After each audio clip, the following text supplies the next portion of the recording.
Good morning, party people. Kicking off the day, did my walk.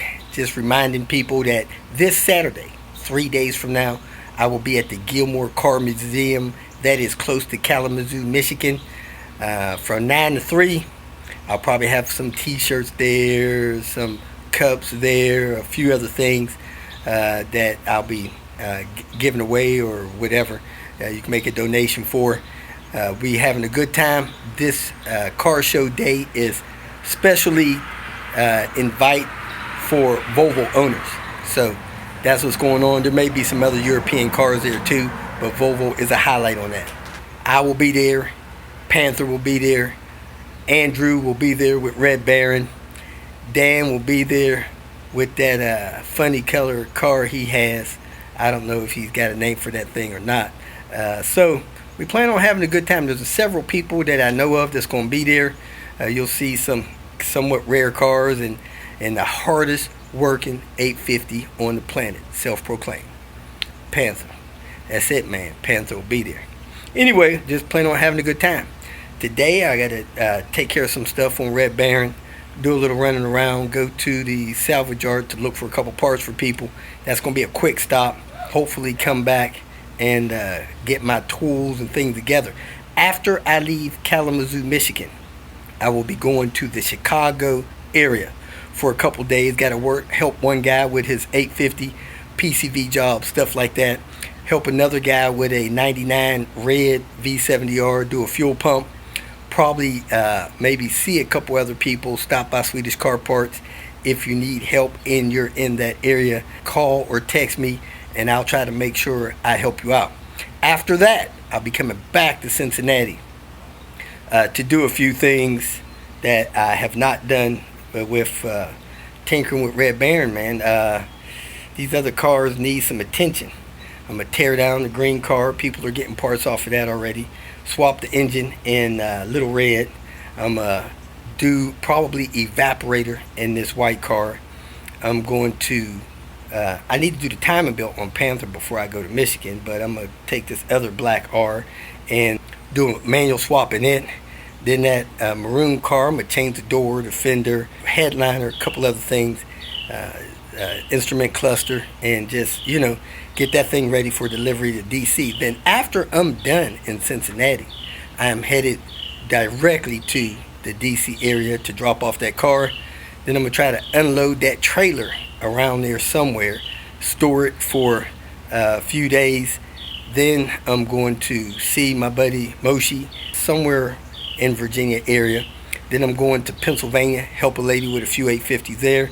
Then I'm going to New Jersey, probably pick up a door and whatever else I need to get into for a Panther. I'm going to go to New York, don't tell Governor Como, and take care of some stuff on Desi's S60. Then I'm going to Hudson Valley to do a manual swap on Jim's car. Then I might see somebody in Connecticut. Then I'm headed south towards Atlanta. So if you are in between the Connecticut area and Atlanta area and you need to see me or I could possibly help you with something, let me know. Once we hit Atlanta, I'll be there a couple days helping a guy or two with some vehicles there. Then I'm headed back to Albuquerque, New Mexico. However long that takes, I don't know. When I'm done, I move on to the next spot. So that's just the way I have to roll. Thanks for watching. Hope to see you in Michigan if you're within a couple hundred miles of there. Now, let me tell you this about the trip to Michigan. That's going to cost me probably $250, $300. It is what it is. It costs money for people to goof off. So, I don't take it lightly that if anybody shows up, it's going to cost them something. $50, $70, $100. That's the sacrifice you made to goof off, with your hobby. So, it is what it is. And like I said, if you need my help along the road, let me know. If possible, I help you. If your situation is impossible, I'm not going to be able to help you. Hope you enjoyed today's video. Welcome to Hanging Out with Robert. That's me. This video contains things that I tinker with throughout the day. For step-by-step detailed instructions of those tasks, you can click on the links in the comment section below. I plan on leaving this video accessible for about 30 days. After that, you can view it through my Patreon account. This video also have tips and tricks that I've learned over the years. So, thank you very much for watching. Here she is, folks. Old Mildred. I think it's a 99 S70 NA. Let's see what the tag says. Yep, a early 99. Got this car. It's going to be a donor vehicle. Fires right up, drives like a champ, man. It's got the ETM, so it's spunky. Clean. Man, look how clean this car is. Clean. New switch packs. Beautiful. Beautiful. Fuel door, I have that. One of the grommets there. I can get those out of there and get this car serviced and to its new owner. Elizabeth is driving it right now because her car got a bad head gasket or a bad engine I'm getting ready to replace. In the meantime, she's driving this. I think the main thing that's wrong with it is the AC doesn't work. Just a baby. 122,000 miles. I mean, man, this car is clean. Clean. Clean. Somebody needs to write a Volvo CAD file for 3D printing these covers. It appears that we have a brake out warning light and a SRS light. Ooh, heard some crunchy in the steering when I made that hard left turn, probably in the spring seat.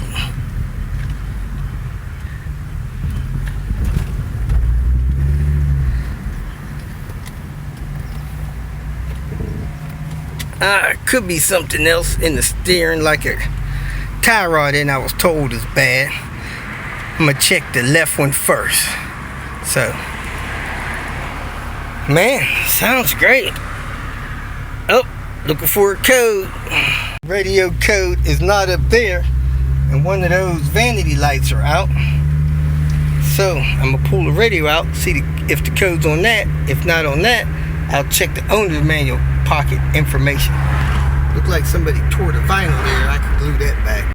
We got a flashy, extra fast, flashy turn signal, which means you got a turn signal bulb out. So we got a brake light out and a turn signal bulb out. Let's see if we can hit the flashers and figure out which one that is when we come to a stop up here at the house. Radio station tuned in. The code was on top of the radio.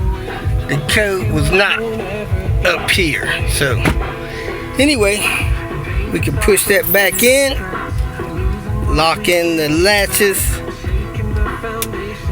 good to go. We're gonna hit the flashers, see if we can figure out which light bulb is out. Ooh. Should be a right one. That bulb is good.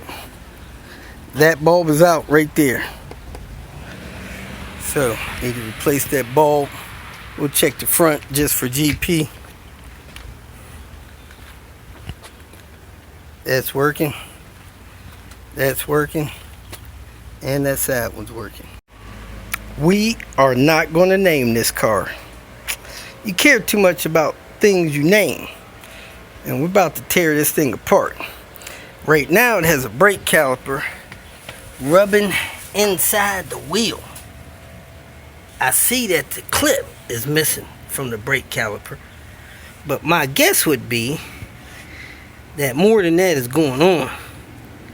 So we're going to pull the wheel off, see if there's a caliper bolt missing. If not, man, that clip could be the only thing wrong, unless the caliper bolts are also missing. Not the bracket, but the actual caliper bolts that screw the caliper to the bracket. So let's pull this wheel, get this thing fixed. Probably a 10-15 minute fix if I got the part. If not, I'll run out to you pull and pay, grab the hardware I need, come back, put that in, and be done with it. So let's get cracking. I don't see any tire change equipment in the back of this car, so I'm gonna get the stuff out of Panther, get this tire off, check out this caliper situation. I got the hubcap off. Look like it's got a new axle. Got a jack under it, jack stand. About to knock these wheel lugs loose. See what we got here. Man, pads look relatively new. However, the caliper is missing a bolt. So we need to see if that bolt sheared off or if somebody didn't torque it down and fell out. That bolt is simply missing. I think I have one of those.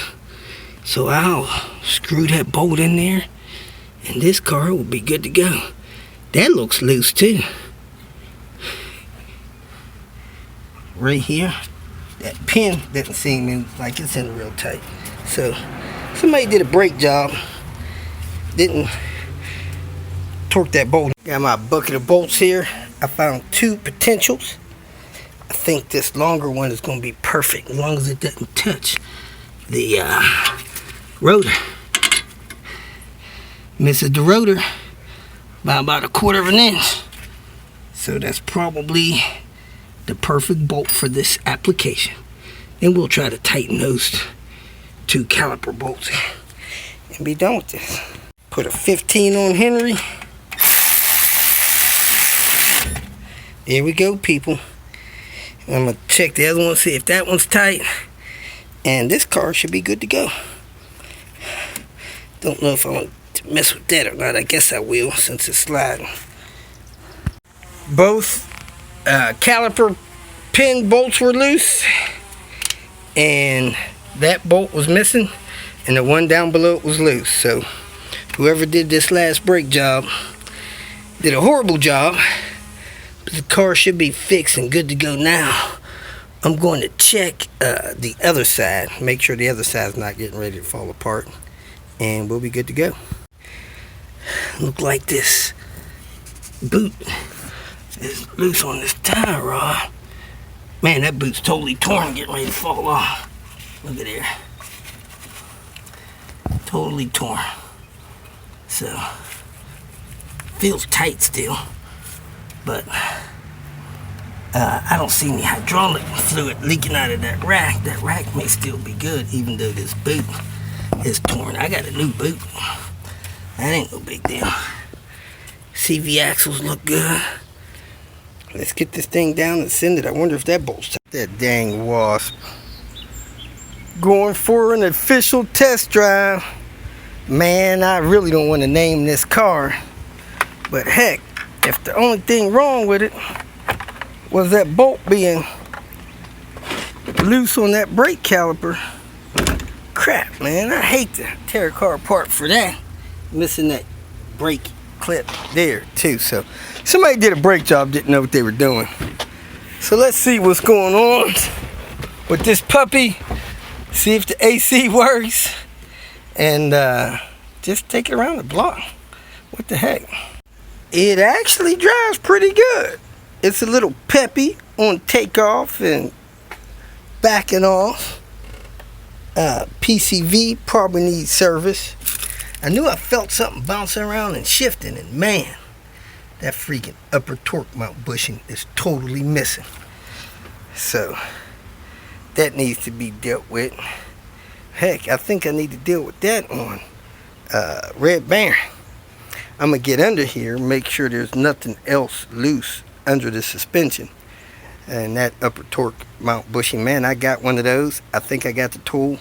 I might slap that in there real quick and then pull it back out when I'm tearing the car apart. But other than that, I even think the AC works. That's the switch I think I need to fix Panther. And what do we have here? The world famous 10mm. Everybody's favorite lost tool. This is like a good luck charm. Anyway, let me go ahead and look under it, make sure everything under it's fine, in case they want to take it out driving for manual training. I might change that bushing so that's not rattling around. And man, sad to see this thing picked apart, fired right up, drove around no problem. Think the AC even works. Crazy.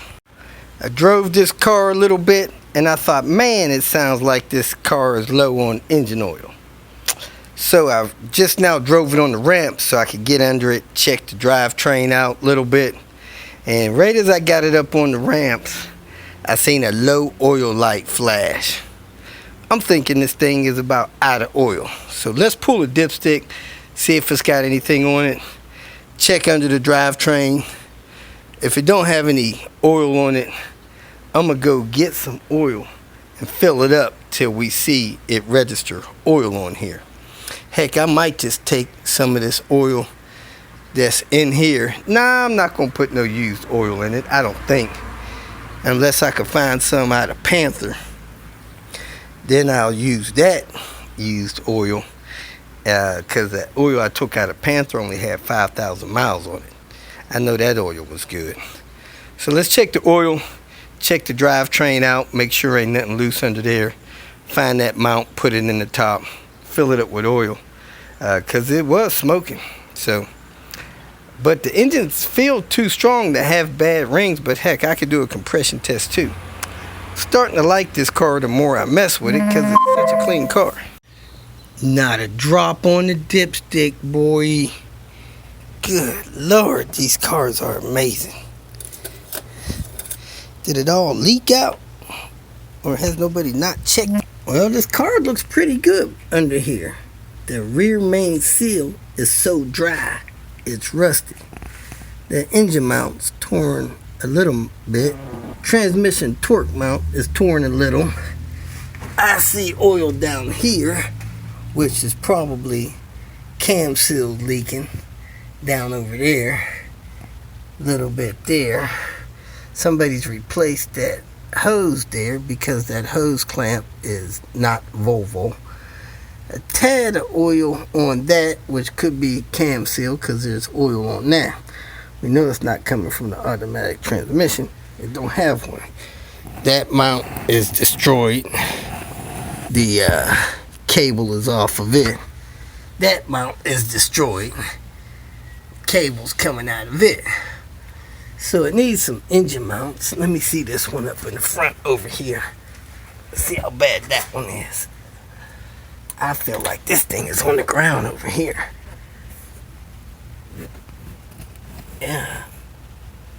Yeah, I guess that one's bad. I have a brand new one there. Now you can see oil coming out of that timing belt cover.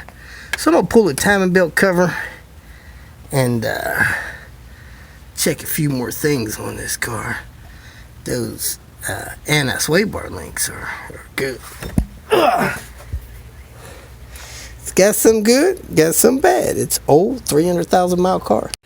Don't see Panther's oil. Not sure if there is some in there from Panther. So I'm going to go to the store, get some fresh oil.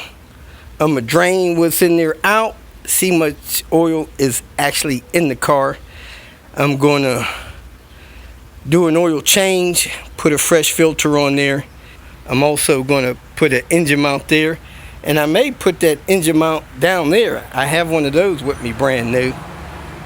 Man, somebody want to save this car from being crushed? Hey, you lazy, no good thieves. Quit coming in Walmart and stealing the clay out of the clay bar kits. That ain't right. Knock it off. Have this oil pan here. Very little oil in it.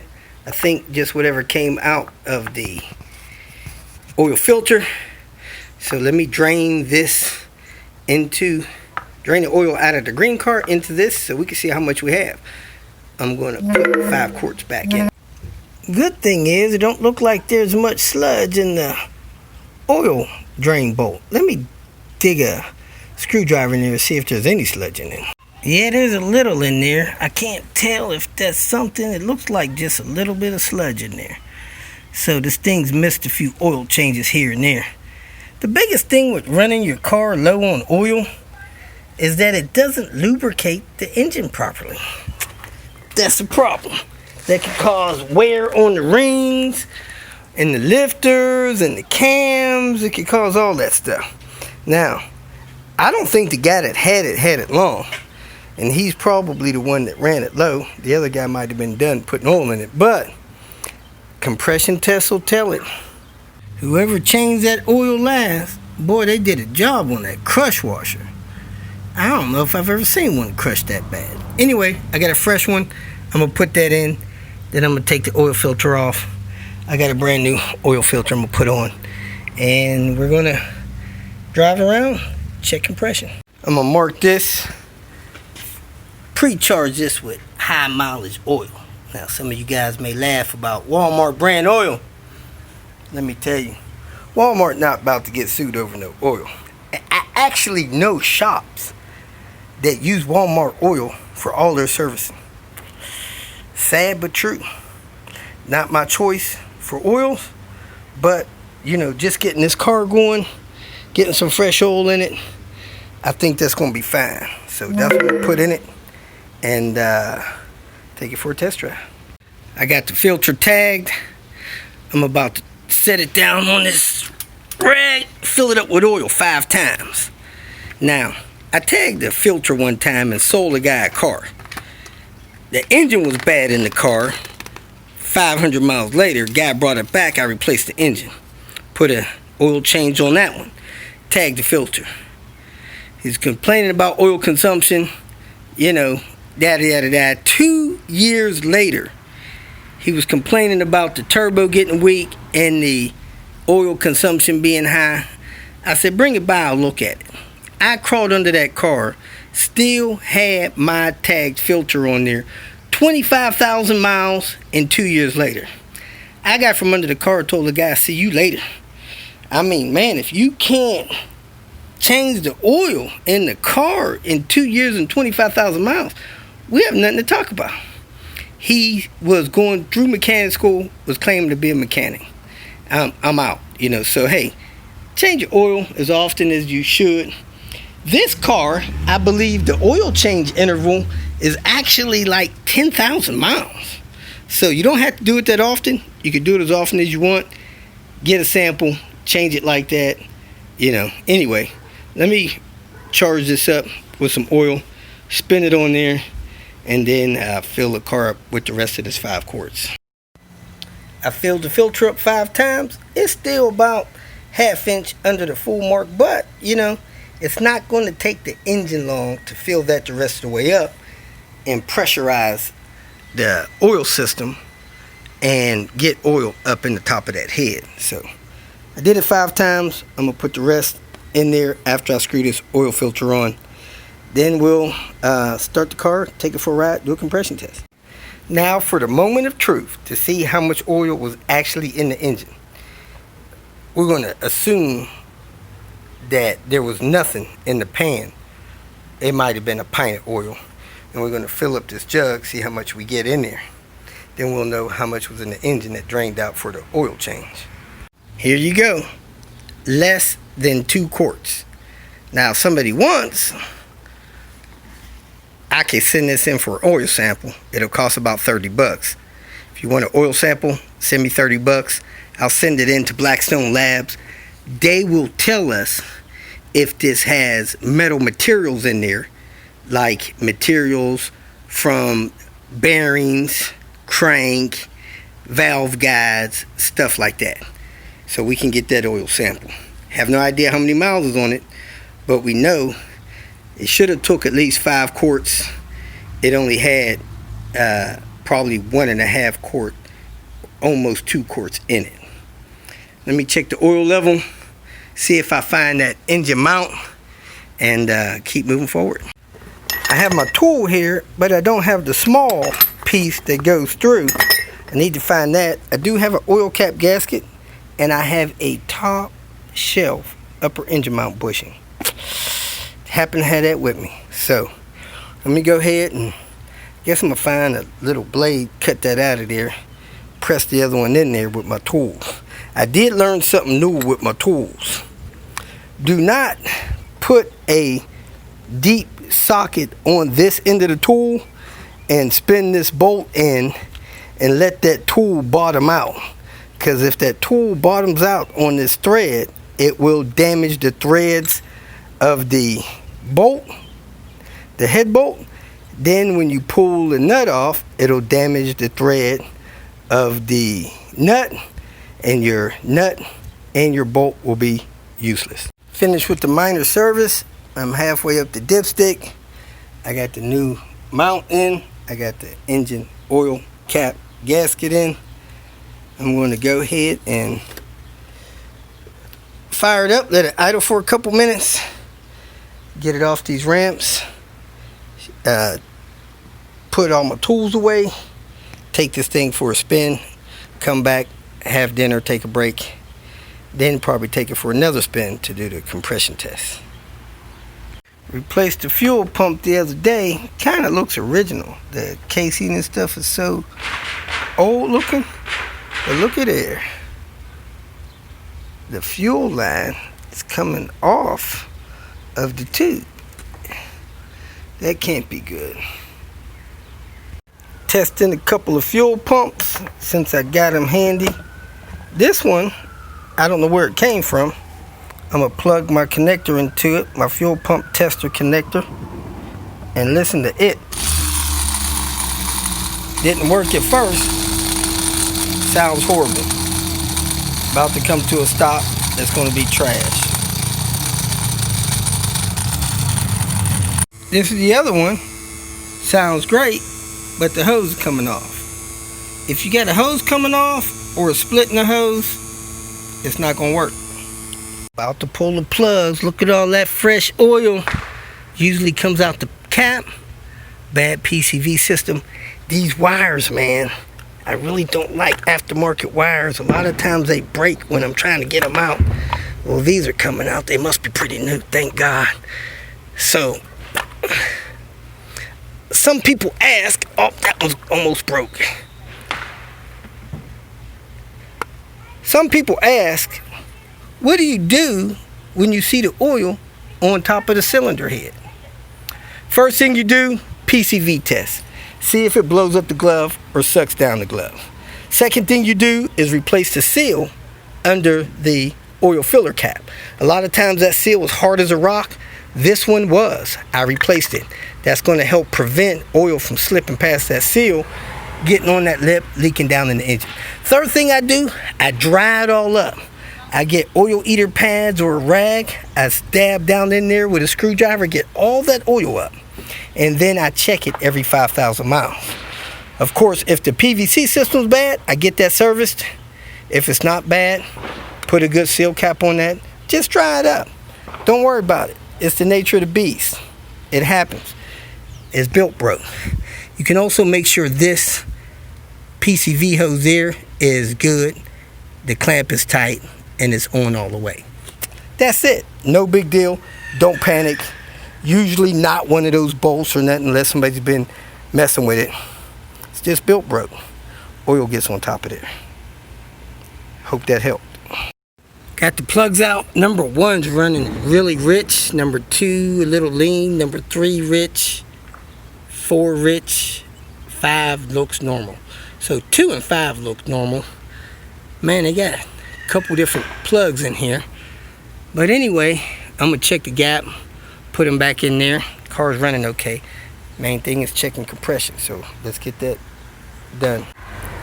I got the fuel injector relay pulled, the coil unplugged, and the power to it unplugged. I'm gonna screw the gauge in there, get it on, get it going. Compression should be between 185 and 210. Man, it's reading 225. That's strong. I'm gonna check the other 4, and that'll be that. Compression is awesome, straight across the board. 225 to 226. Strong engine. Just gotta fix the leaks in it. It'll be good to go. There you have it, folks. Sopped up all the oil. Getting ready to put the cover back on there. Do the glove test.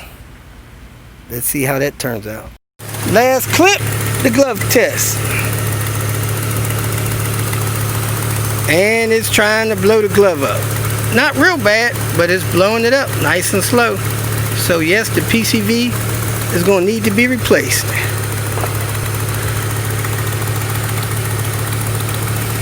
If you feel that this information was useful, please like it and share it with your social media friends. You can subscribe to my channel so that you will get notifications of future videos that I post. You can follow me on Twitter, and if you need to contact me directly, please visit my website. And if you have any questions, leave them below, and someone or myself will reply to them. Again, thank you very much for watching.